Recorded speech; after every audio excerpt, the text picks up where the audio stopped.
आदेश गुरु जी आदेश।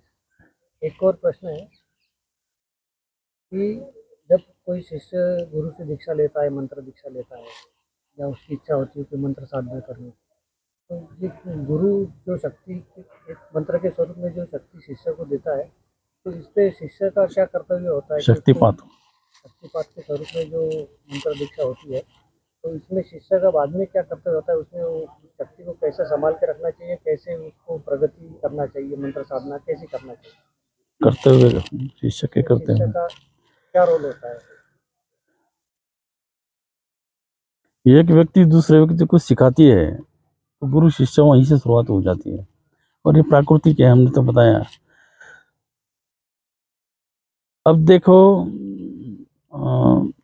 वैष्णवी पंथ है, शैवी पंथ है, कई पंथ बने हैं, संप्रदाय बने हैं। तो सभी पंथ संप्रदाय में गुरु शिष्य ये तत्व है ही। अब वैदिक पद्धति में वैदिक मंत्र है, उसमें भी ओम लगता है, बीज लगते हैं, वगैरह वगैरह। शाबरी मंत्र में क्या है? शाबरी मंत्र में जब तुम गुरु से मंत्र लेते हैं वही बीज हो जाता है, क्योंकि गुरु अपने अनुभव का ही मंत्र देते हैं।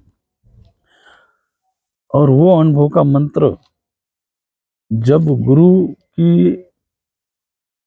गुरु का अस्तित्व या गुरु की स्थिति और शिष्य की स्थिति एक जैसी हो, तब वो गुरु मंत्र जो शिष्य लेता है तो वो एक प्रकार से वो शक्तिपात हो जाता है।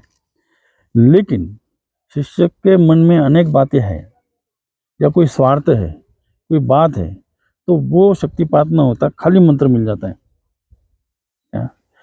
तो कहने का मतलब है कि खाली पात्र में हम कुछ डाल सकते हैं या खाली कॉपी में हम कुछ लिख सकते हैं। तो इस रूप से शिष्य पूर्ण खाली रूप से आना चाहिए। उसी प्रकार गुरु का भी वही कर्तव्य है। उसने ये नहीं सोचना चाहिए कि ये कौन सी जाति का है, ये किस प्रकार का है, यूँ है त्यों है। आजकल तो गुरु लोग हर चीज पूछ लेते हैं शिष्य को, क्या ये पैसे वाला है, क्या गरीब है, क्या है, जो कुछ भी है। तो ऐसे विकार भी गुरु के अंदर नहीं होने चाहिए। वो भी निर्मल मन से उसने वो मंत्र उसको देना चाहिए। ऐसे गुरु शिष्य दोनों की जो निर्मल मन है, तो फिर वो दिया हुआ मंत्र एक प्रकार से शक्तिपात हो जाता है। क्या 99% लोग स्वार्थ के लिए मंत्र लेते हैं। बहुत विरला व्यक्ति ऐसा होता है कि वो बस आप मेरे गुरु बन जाओ और मुझे मंत्र दे दो।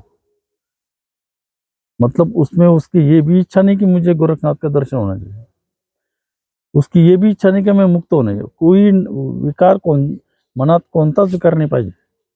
Know anything in the mind is clean. ऐसे टाइम ही वो जब गुरु उसको मंत्र देता है, उसके गुरु उस बात को समझ जाता है। अगर हम भी गुरु भी अगर निस्वार्थ है और किसी प्रकार की विकृति मन में नहीं है, तो गुरु भी समझ जाता है, सामने वाला आंखों में दिखता है वो तुरंत, और फिर वो मंत्र देता है तो वो मंत्र शक्तिपात हो जाता है। तो आंखों में आग डाल के भी मंत्र देते हैं, कान में फूंक मार के भी मंत्र देते हैं, जो कुछ भी है। तो वो गुरु शिष्य परमात्मा की जो जोड़ बताई गई है, तो वो वही प्रकार है। हमारे में ना संप्रदाय में नादे बिंदे योग्य तीनों एक स्वभाव ऐसा बताया है। इसका अर्थ है शिष्य, गुरु और परमात्मा तीनों निर्मल हिसाब से होना चाहिए। जैसे परमात्मा, ये परमात्मा कह दे या गोरक्षनाथ जी कह दे, जो ईश्वरीय शक्ति है, प्राकृतिक शक्ति है, ये तो परोपकार, ये निस्वार्थ है। हम भी वैसे बन गए तो प्राकृतिक रूप से वो बीज मंत्र कह दो या गुरु का मंत्र कह दो, वो मिल जाता है।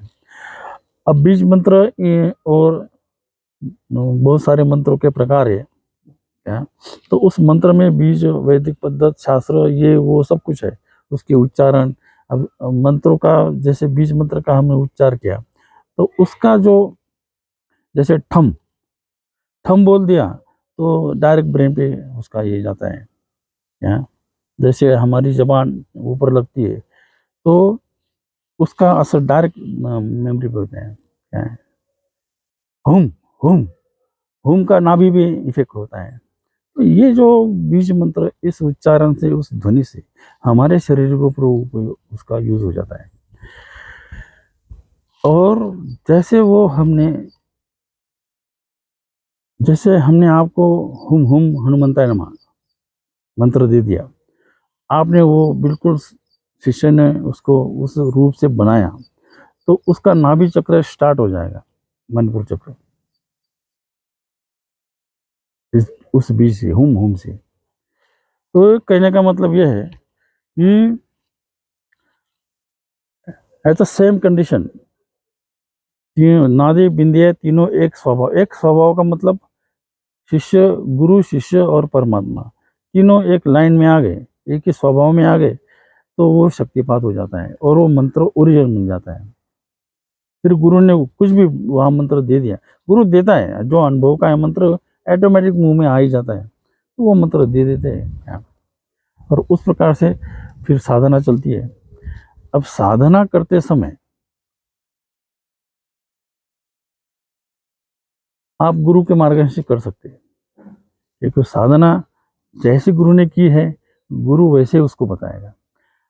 अब इसमें गुरु कैरेक्टर्स देखता है शिष्य का, ये इसकी क्या पात्रता है, ये कर सकता है या नहीं। जब साधना तुम चालू करोगे तो हम बताएंगे फिर क्या, तो इस प्रकार से साधना करो। अब मानो शिष्य बहुत तामसी है, तो उसका जो तामसी उसके कोशिकाएं, उसके दिमाग में जो तामसी प्रकार की कोशिकाएं है या सेल्स है, उसको चेंज करना पड़ेगा।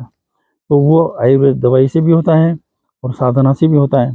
फिर उसको राजसी बनाना पड़ेगा, फिर राजसी से फिर सात्विक बनाना पड़ेगा, फिर उसको आगे डेवलप कर सकते हैं शिष्य को। तो वो कैरेक्टर्स के ऊपर भी डिपेंड है। ऐसा नहीं कि तू लायक नहीं है, हम उसको लायक बना सकते हैं अगर वाकई तुम समर्पित है तो। और तुम तुम्हारी चलाओगे तो फिर हम बोलते ठीक है भाई, तू जैसा है वैसा रहे क्या, कि समर्पण भाव होना चाहिए, तभी इसमें प्रगति होती है क्या।